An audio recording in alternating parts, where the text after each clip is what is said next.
Bueno, alumnos, ahora vamos a ir al corazón, digamos, de esta revolución en relación con la concepción espacial del 480.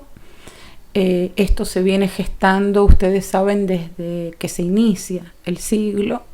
Hemos visto algunos artistas amigos de Brunelleschi, que operan ya con la perspectiva, pero la consolidación, digamos, de ese sistema es a partir de las obras de Brunelleschi, que las desarrollan en forma práctica. Y yo ya les comenté que Alberti es quien las redacta posteriormente.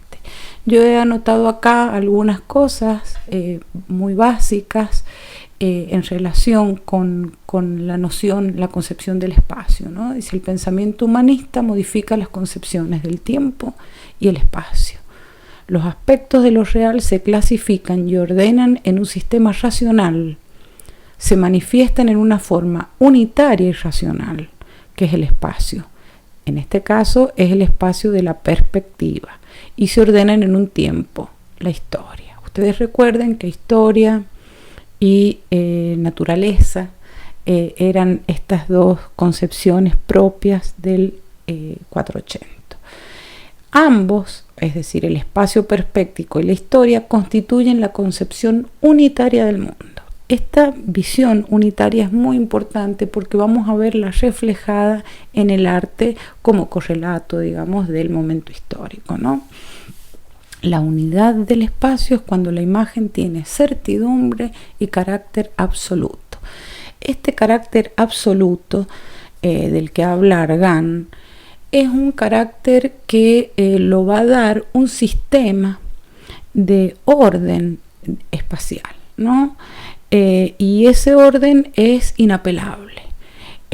Ustedes recuerdan que tanto Giotto como Masaccio, como el Beato Angelico, incluido Uccello, manejan distintos sistemas de perspectiva con los que pueden dar la sensación de tridimensionalidad en un plano.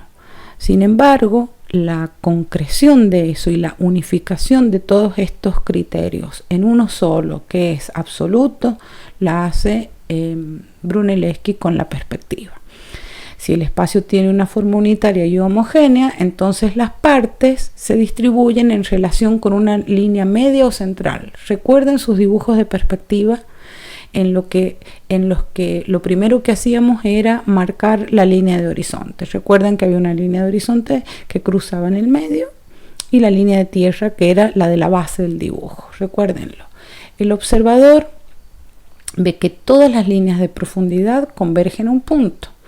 Todas las líneas que marcan lo profundo convergen a un punto, que es lo que ustedes recuerdan como punto de fuga. El punto de fuga indica el infinito, pero es finito. Lo infinito es lo que nunca termina, y sin embargo en el espacio perspectivo como es de carácter absoluto y tiene certidumbre, como lo dice Argand, el punto al que fugan todas las líneas de profundidad es finito. Termina allí en la propia imagen, ¿no? Bueno, mediante la perspectiva no vemos las cosas en sí, sino mediante relaciones métricas y de proporción. En la arquitectura, la proporción define y mide las entidades espaciales, los cuerpos, ¿no?, en relación con las proporciones humanas. Esto es lo que sucede en el 480, en el Renacimiento, que es tomado de lo antiguo. La concepción arquitectónica del 480, por lo tanto, es naturalista o espacial y antropomórfica. Quiere decir que tiene la forma, quiere decir humana, pero en este caso quiere decir que está hecha a la escala humana, que tiene las proporciones humanas, siendo el cuerpo humano para ellos el que tiene las medidas ideales. Ahora vamos a ingresar a este mundo de Filippo Brunelleschi.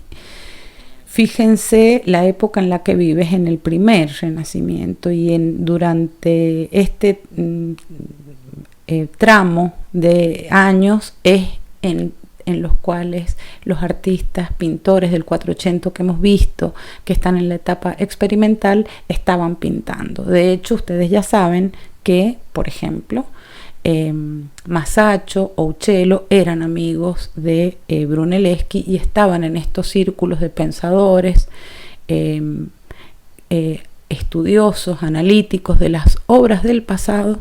Brunelleschi estudia las obras del pasado, él va a los edificios antiguos romanos y los analiza, y además con los textos antiguos, con la geometría euclidiana, por ejemplo, y todos los textos de matemática y de geometría de esas épocas. Con todo eso arman un nuevo corpus basado en el pasado, pero que no los repite, sino que los reinterpreta, los reelabora. Acá tienen ustedes el baptisterio de Florencia, que se encuentra delante de la catedral de Florencia, que es la catedral de Santa María dei Fiori, que va a ser el ícono, digamos, de la obra de Brunelleschi, una catedral que ya estaba construida, y se convocó, esto ya estaba hecho, lo estaban terminando, para terminar las puertas, estas que tienen ustedes acá. Estas son las puertas del baptisterio. Fíjense lo que he puesto acá. Su ejecución se realizó a través de un concurso, era un concurso abierto, convocado para los distintos artistas en 1401, es decir, en el primer año del 480. Fíjense, lo que tenían que hacer los artistas era el diseño de estos tramos, estas partes de las puertas en las que se relataban hechos bíblicos, por supuesto. Y tenían esta forma, son cuarterones lobulados que se inscriben dentro de una forma cuadrada. Entonces es ahí que se presenta Brunelleschi y se presenta también Ghiberti, que era un escultor, arquitecto, un artista de la época muy importante, y Brunelleschi lo está por ser en realidad.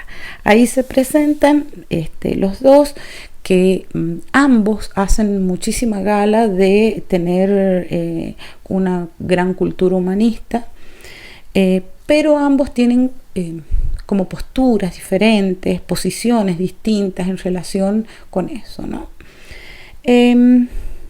Si vemos ambos resultados, tenemos que Ghiberti, esta es la obra de Ghiberti, tienen todos los elementos del relato bíblico. Está Isaac, está Abraham, que lo está por matar, de allá viene el ángel llegando para frenar, digamos, la acción.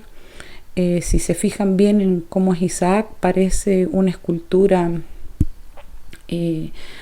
romana, ¿no? De la Roma antigua, con las proporciones y el tratamiento del cuerpo, que está sobre un altar sacrificial que tiene reminiscencias de aquellos relieves romanos, ¿no? Por otro lado, fíjense, aquí están las montañas, y sobre las montañas está el cordero, y detrás de las montañas están los criados, estos que vienen sobre un burro, ¿no? Es decir, que están todos los elementos muy bien distribuidos, porque es un relieve espectacular, ¿no? Abraham también muy proporcionado. Fíjense el vestuario antiguo que tiene, esto también es una alusión al pasado. Y si ven la forma de la montaña, que está también ejecutada, hace un movimiento curvo, Abraham, y otro movimiento curvo en este otro sentido, el burro con los criados, ¿no? Y otra serie de curvas que mueven y que de alguna manera disipan la luz interna. Pero si se fijan, el hecho no tiene, como si no tuviese mucha emoción, ¿no? Como si no fuera demasiado expresivo, y está como el relato ralentizado, está por matarlo, el ángel va viniendo, los criados están en otro lado, digamos, están alejados, hay una diferencia entre los personajes principales y los personajes secundarios. Ese tipo de cosas pueden ver, no alude a lo dramático, no tiene algo dramático. Pero sí hay estos movimientos contrapuestos que dan cierto naturalismo a la obra, ¿no? La obra de Brunelleschi, que la pueden ver ustedes acá, no tiene esta ralentización, sino que es como si se tratase de un instante, justo del instante en el que Abraham va a matar a Isaac, y el ángel justo le está tomando el brazo, ¿no? Lo está deteniendo. Es decir, que esto se va a resolver en una escena que confluyen todos los personajes en el instante clave en el que lo va a matar, ¿no? Además, la torsión que tiene Isaac, fíjense. De todas maneras, el cordero está, digamos, mira para otro lado, y en la parte inferior ustedes verán que están los criados como personajes secundarios y los personajes principales están en la parte media y superior, pero hay un punto de tensión que es donde están los tres personajes unidos, ¿no? Está Isaac tomado por la mano de Abraham, el cuchillo que se lo van a clavar y el ángel que lo viene a tomar, ¿no? Es como que un punto de muchísima tensión que no lo tiene este. Fíjense, no lo tiene este. Brunelleschi va a romper el ritmo de las curvas del marco, ¿no? Porque fíjense cómo organiza de otra manera, como si largara una línea acá.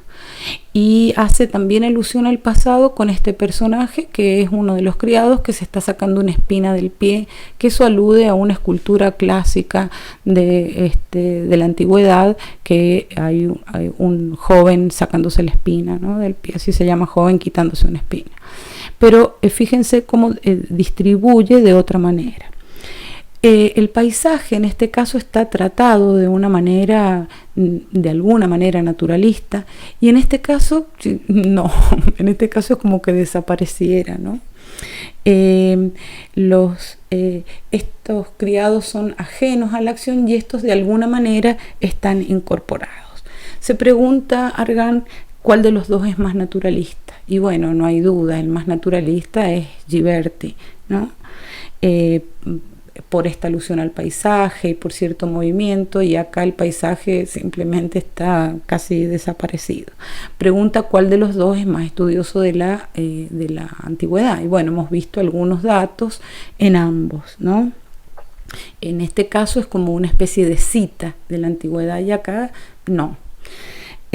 ¿Cuál de los dos es más moderno? Y bueno, los dos estarían más o menos equilibrados, sin embargo hay una cosa un tanto más ornamental y las ondas rítmicas de la composición que de alguna manera Ghiberti podríamos decir que hace alusión a algo de la tradición tardogótica, y Brunelleschi no. De hecho, en el caso de Brunelleschi es textual la obra. Eso es importante porque él está basándose en la historia por sobre la naturaleza, les diré, ¿no? Es más, digamos, es muy diferente eso, ¿no? También se pregunta Argan cuál de los dos es más revolucionario, y bueno, si tenemos que verlo, sin ninguna duda el más revolucionario va a ser Brunelleschi, porque va a eliminar el paisaje natural y va a generar un vacío, y con los cuerpos va a construir un nuevo espacio, un espacio que años después, cuando proponga la perspectiva, lo va a estructurar y lo va a definir plenamente, ¿no? Bueno, ahí tienen nuevamente para que vean los espacios vacíos que hay acá, ¿no? La poca alusión a la naturaleza. Bueno, le encargan en el año 19 que construye el Hospital de los Inocentes. El Hospital de los Inocentes es un hospital de niños expósitos que van a ser atendidos allí, y lo que llama la atención en primer lugar es el frente, les diré, que es un pórtico, una galería porticada exterior que está realizada con columnas que sostienen arcos de medio punto. Las columnas son bastante esbeltas, como ustedes verán, y tiene distintos niveles este edificio. Tiene esta galería porticada y encima tiene una segunda planta con ventanales. Estas arquerías, ustedes verán que tienen molduras, ven que tienen molduras ahí y acá. Van a reposar esta arquería de medio punto. Ustedes ya saben que el arco de medio punto es originario de la antigüedad clásica, ¿no? Van a descansar sobre las columnas que tienen capiteles compuestos. Esto, a ver si tengo, ahí se ve el capitel compuesto. El capitel compuesto no es ni corintio ni dórico en este caso, sino que tiene elementos de ambos, ¿no? Ven que tiene las volutas y las hojas de acanto. Esto es tomar los elementos del pasado y articularlos de una nueva manera en este nuevo tiempo. El pórtico tiene, como ustedes verán, unas bóvedas ahí, pero estas bóvedas, fíjense cómo son. No son de crucería como las que estamos acostumbradas, no son de cañón ni de cañón corrido como las que han visto, sino que es una bóveda que propone Brunelleschi, que se denomina bóveda vaída, que como verán la pechina está disimulada.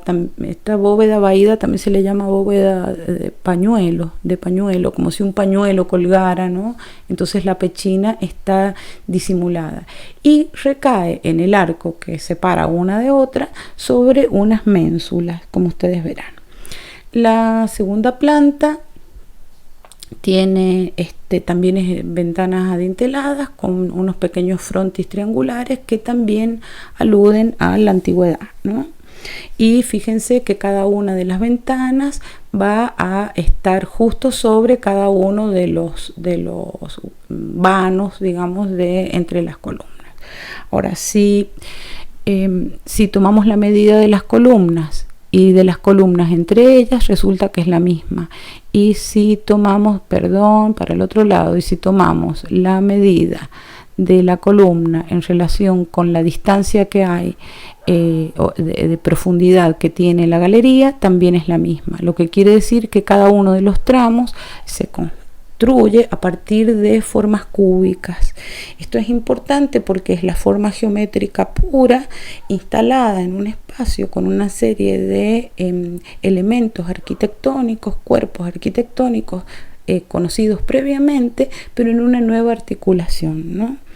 Las cornisas superiores, ustedes verán que sobresalen. Esto también se va a ver posteriormente en los palacios de los señores.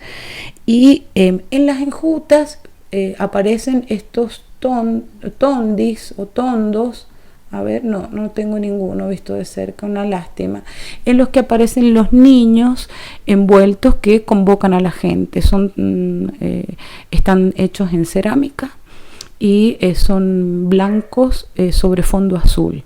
Si se fijan, el único ornamento que tiene es esto, y que tiene que ver con el sentido del hospital, que es el hospital de estos niños expósitos, estos niños abandonados.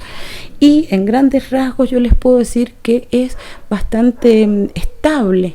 Fíjense cómo tiende a la horizontalidad, tiene estos espacios rítmicos que responden a formas puras, medidas, estables, y además es un edificio que es bastante desnudo, es decir, que exhibe lo estructural por sobre cualquier tipo de ornamento que oculte la trama sobre la que se ha construido el edificio. Si ven las galerías pueden ver cómo se acusa y se remarca la cuestión de la perspectiva.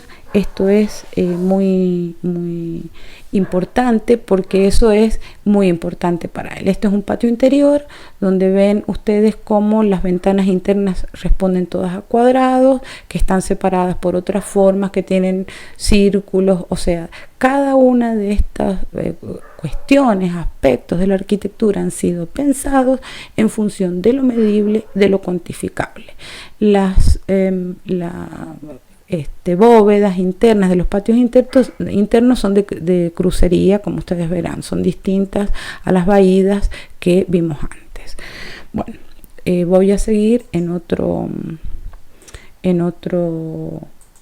video para no hacérselos tan largo.